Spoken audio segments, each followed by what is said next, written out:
Hi, everyone. I'm Dr. Brooke Covington from Christopher Newport University, and this is my presentation for the Institute for Pilgrimage Studies Fall 2021 Virtual Symposium. Bear with me one second while I get my slides presented.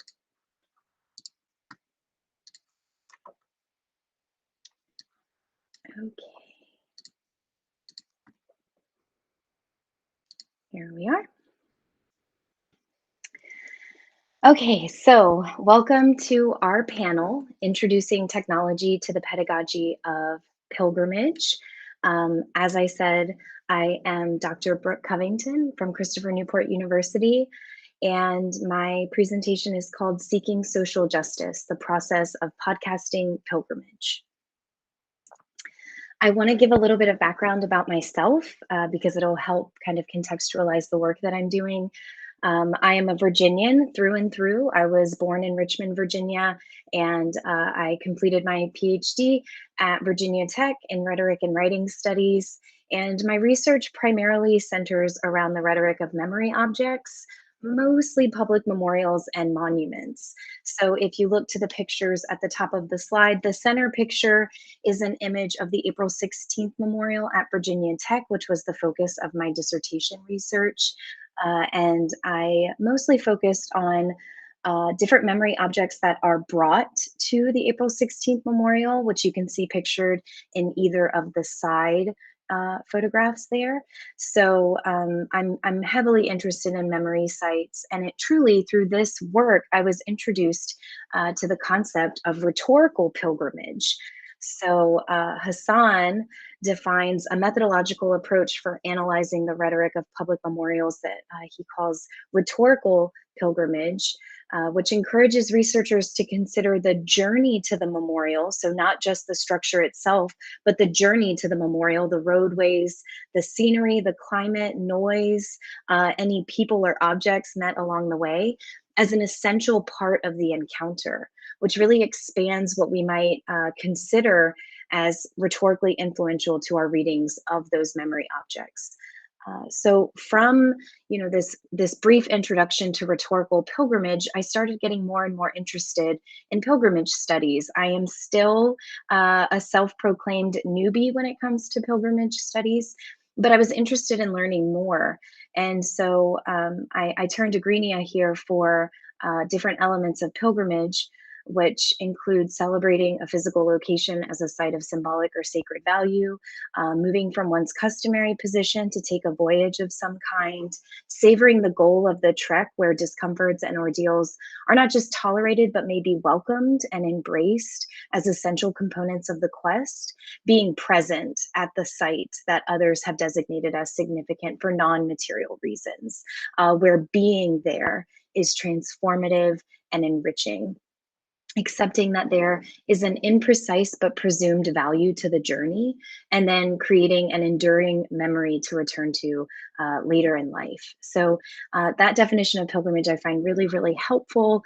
But I began looking more and more about more and more into whether researchers were looking at memorial sites through a lens that was informed by pilgrimage studies. And through that work, I was introduced to pilgrimage as inquiry. So Bailey and Kingston theorize a form of walking methodology that's integral to place-based investigations, and they call this pilgrimage as inquiry. So it's intentional, repetitive, reflective, returning through movement that embraces the transformational aspects of journeying for those who undertake them. This is a quote from Bailey and Kingston. Pilgrimage's inquiry invites attention and contemplation of the ongoing human search for meaning. It invites attention to the lessons that come from returning to a place that can awaken response ability, right? So our ability to respond, which I find really salient, and both invites and charges people to leave changed.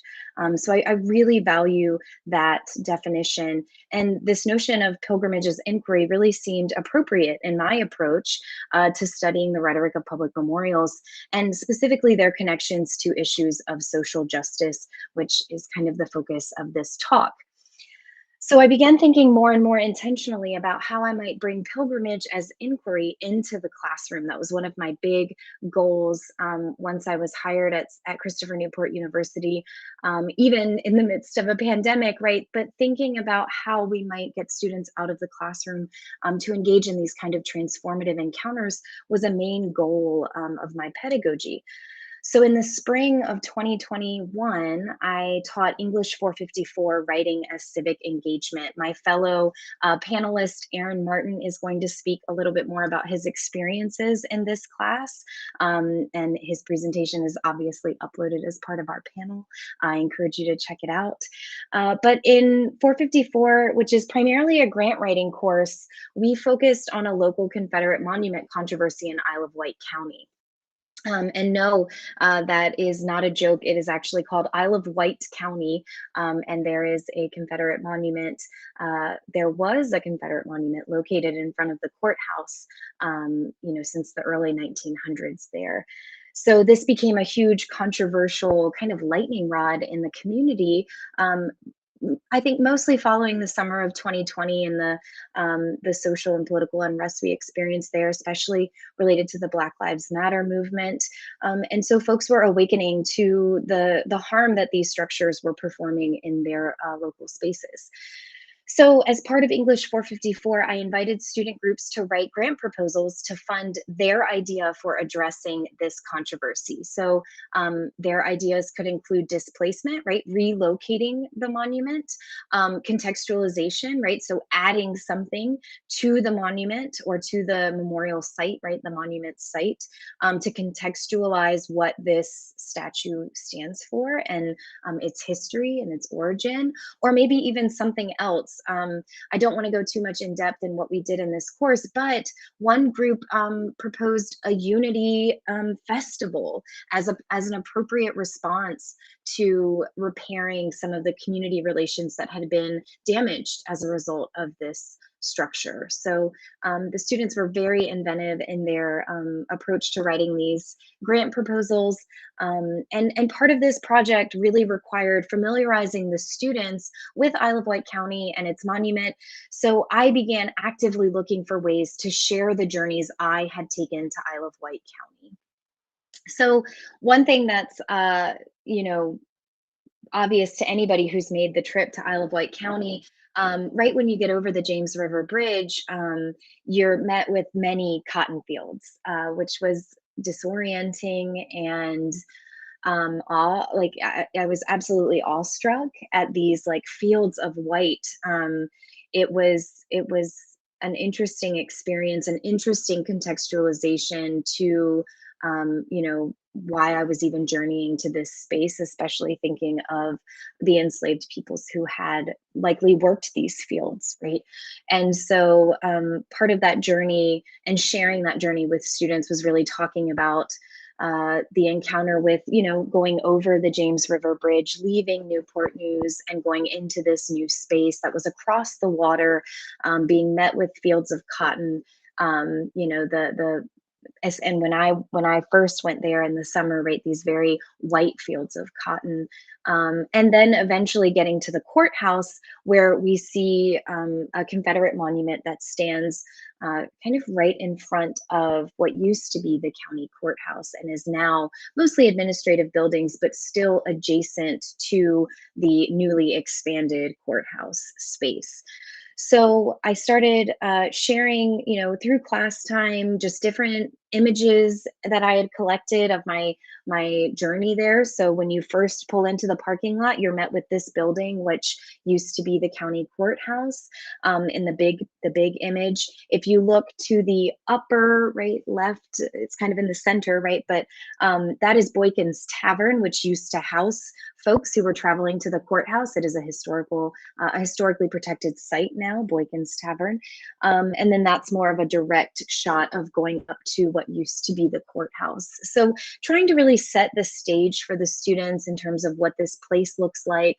And it was inadequate, right? It didn't quite capture how old it feels when being in that space, how the buildings feel historic. And so I also gave them some close-up shots of the inscriptions that are on the monument, right? So really thinking about how could I capture what has been chiseled onto this stone and share that with them in a meaningful way. Of course, pictures don't quite do it justice. I was very dissatisfied, right, with this concept of just capturing and sharing my pilgrimage through visuals alone. It didn't quite have the same effect as actually going to the site, and I was dissatisfied. So I started seeking out other technologies for capturing pilgrimage.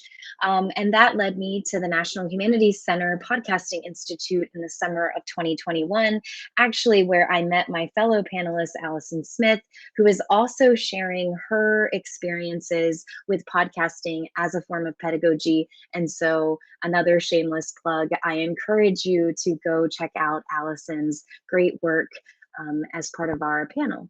And so together with two other folks, Allison and I, we created our first podcast. So the Podcasting Institute is basically a 5-day, deeply immersive, create your own podcast program. And they gave hands-on training on basically how to create a podcast from start to finish. And it was a lovely experience. And so I began thinking about podcasting pilgrimage, right? Because I could tell from our episode in particular that podcasting captures some of the being there quality of pilgrimage while still activating some of those imaginative energies that are needed to visualize what we can only perceive through sound or script in a podcast.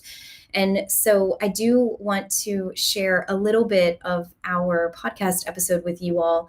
And if Allison has already done this in her presentation, I apologize for being redundant. But let's travel back to my browser so we can listen. Oops.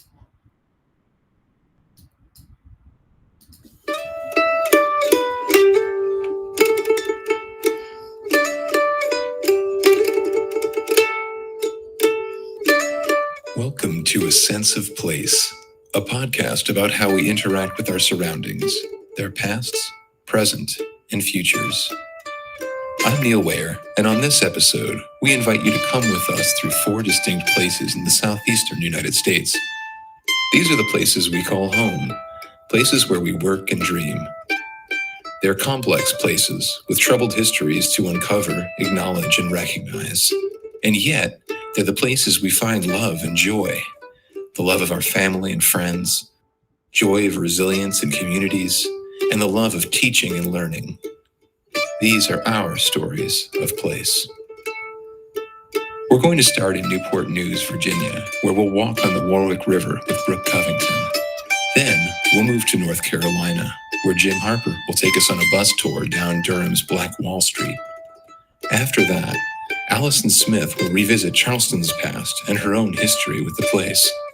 And finally, I'll meet you in Gainesville, Florida, to look through the layers of the university's oldest library. Thanks for tuning in, and enjoy the trip.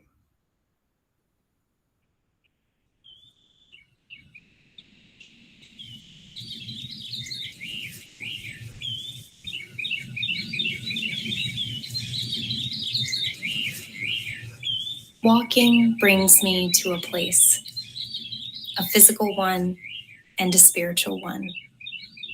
Today, I'm walking to the Warwick River, and I'm not alone.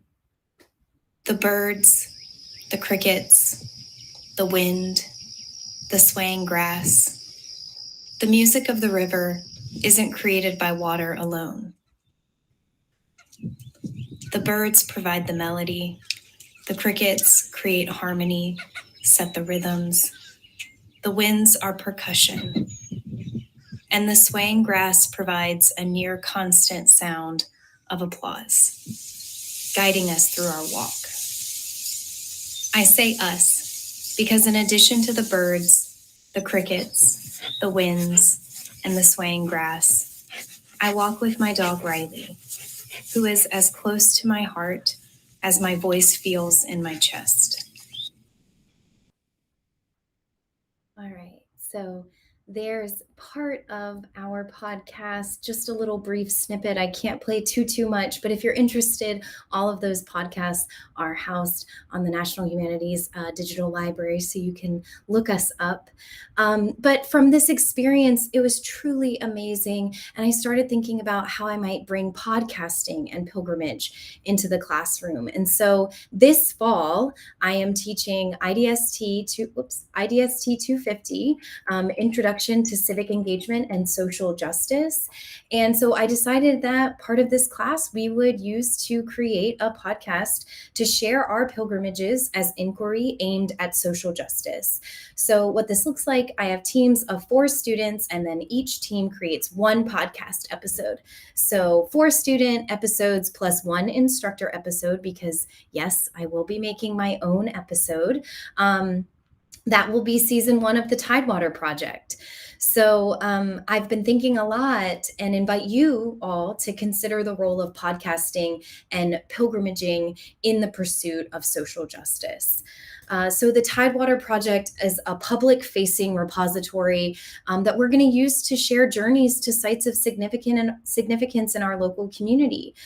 Students are required to conduct an interview with a community member, and they have to include parts of the recording in their episode. I really encourage the students to think about the Tidewater Project as a platform for amplifying place narratives in our community and encouraging others, right, to make journeys to these sites. So I'll go over the assignment sequence briefly in case anybody's interested in doing something like this. The first step, because it is a group project, I ask them to create a group contract.